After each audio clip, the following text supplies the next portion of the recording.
Hello, good morning, students. I am Adya Tiwari, and the subject is market trends and study. The topic we are discussing today is linen fiber.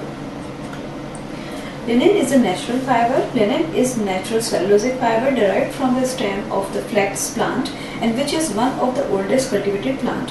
Flax is an annual plant, and which means it only lives for one growing season. From seed planting, it is ready to harvested in about 100 days, and unless the weather is particularly warm and dry, flax require little watering and attention during this time. It grows to about 3 or 4 feet tall with glossy bluish green leaves and pale blue flowers. Though on rare occasions the flowers bloom red. Flax is grown in many parts of the world, but top quality flax is primarily grown in Western European countries and Ukraine. In very recent years, bulk linen production has moved to Eastern Europe and China. Linen market in India is spread over southern most part. Kochi is the center of the production of linen. The composition of linen as follows. The cellulose are present in linen fiber, that is 92%, and hemicellulose is 2%, and linen is 4%, lignin is 4%, and others are 2%. This is the microscopic structure of linen fiber. Here is the longitudinal structure, and here is the cross-sectional structure. In longitudinal structure, the first layer of the fiber is fiber bundle, okay? And the second layer is lignin, and the third layer is protection layer, and the last is unlightened feed binding. Okay, in the cross-sectional structure, the first layer of the linen fiber, that is over hood. Okay, next the second layer is fiber bonded tave, that's called tave, and the third layer is fiber cell, and fourth layer is wet skew, and the last at the middle of the fiber, that is hulrum. The manufacturing process of linen fiber: first of all, we do harvesting of the fiber, then retting, then scorching, spinning, then weaving, and after weaving, dyeing and spinning, everything was done. Okay. Now manufacturing process of linen fiber. First of all, separation of the flax.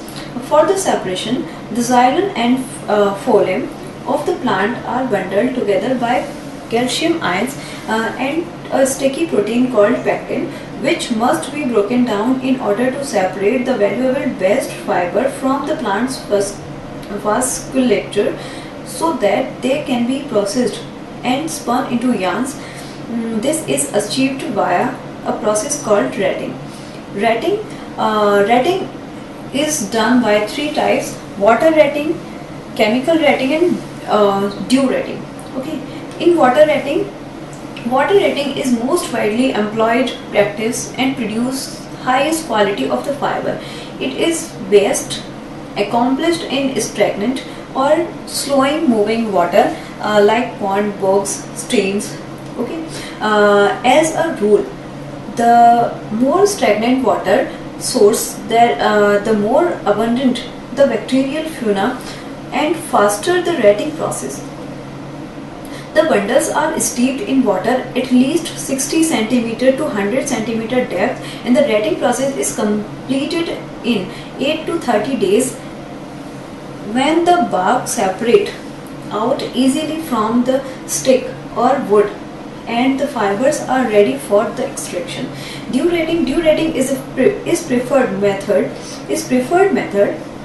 in area where the water sources are limited, but that enjoy warm daytime temperature and heavy night dews. Flax stalks are spread out evenly in a grassy field, and where the combination of air, sun and dew causes fermentation which dissolve much of the stem within the 2 to 3 weeks. And flax can also be rated chemically, and which speed up the process. It is, however, more harmful both fiber and the environment and the fibers themselves, and therefore not preferred. Okay, and the due rating take very much time, and water rating take less time, and the chemical rating takes very less time. It may be done by in a day or in a 2 days. Okay, this is done by the chemicals, and it is very harmful to the environment and fiber also, and to the, if we are using it on the human body, it is also harmful to the human body also. Now the scorching. The dressing of flax is carried out by the process called scorching. Scorching involves scraping a small wooden knife down the length of the fiber as they hang vertically, pulling the broken woody bit away from the fiber, and the separated bast fiber are next haggled or combed through a bed of nails that splits and polished the fiber and remove the short toe fibers from the mix. These toe fibers can then be spun into coarser yarn, from which low quality linen products are made. In spinning, the separated flax fibers called streaks. The separated flax fibers from the stalk, that is called streaks, are traditionally spun by hand using distaff. The distaff is simply a long vertical pole that attached to a spinning wheel from which the fiber are hung, and this helps to keep fibers organized and prevents them from turning into a tangled mess.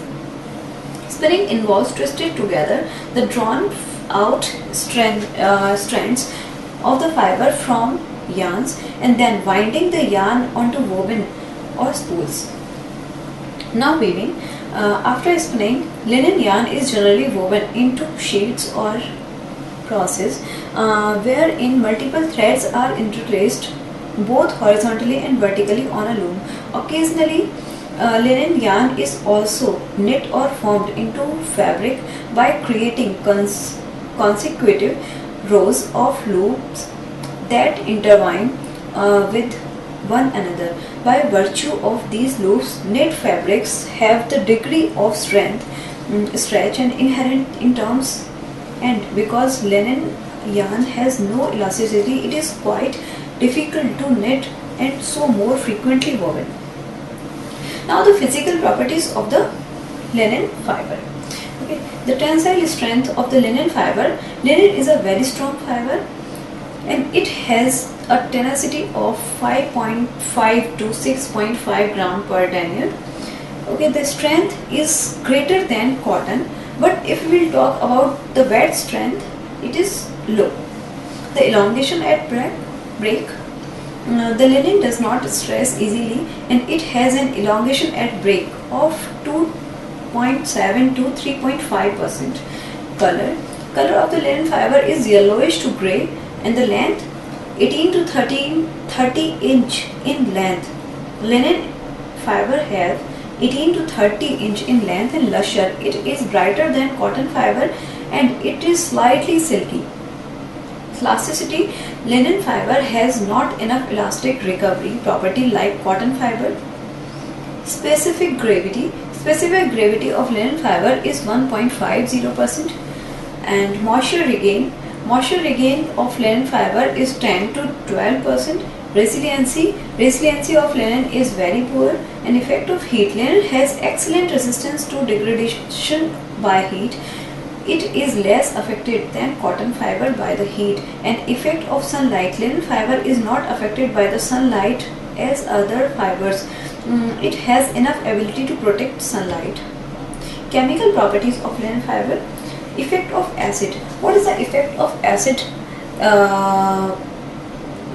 create to the linen fiber? Linen fiber is damaged by the highly densified acids, but low dense acid does not affect it if it is washed instantly after application of acids.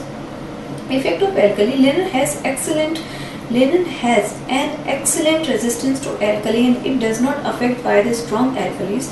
Effect of bleaching agents: cool chlorine and hyperchlorine bleaching agents does not affect the linen fiber properties. Effect of organic solvents: linen fiber has high resistance to normal organic solvents. Dyes: it is not suitable to dye, but it can be dyed by direct wet dyes. Effect of microorganisms: linen fiber is attacked by fungi and bacteria. Mildews will feed on linen fabric, rotting and weakening the material. Mildews and bacteria will flourish on linen under hot and humid condition, and they can protect by impregnation with certain types of chemicals, that is copper naphthalate is one of the chemical that is protect to the linen fiber from the bacteria. And effect of insects: linen fiber does not attacked by the moths, grubs or beetles. Now the uses of linen fiber, we can use it is used vast. It has vast use. First of all, we will use in apparels, dresses, suits and separators, skirts, jackets, pants, blouses and shirts, children's wears, and linen is used as apparel material due to its comfort and tensile strength. In home furnishing, what is the use of linen fiber? Linen fiber is basically used in curtains, draperies, upholsteries,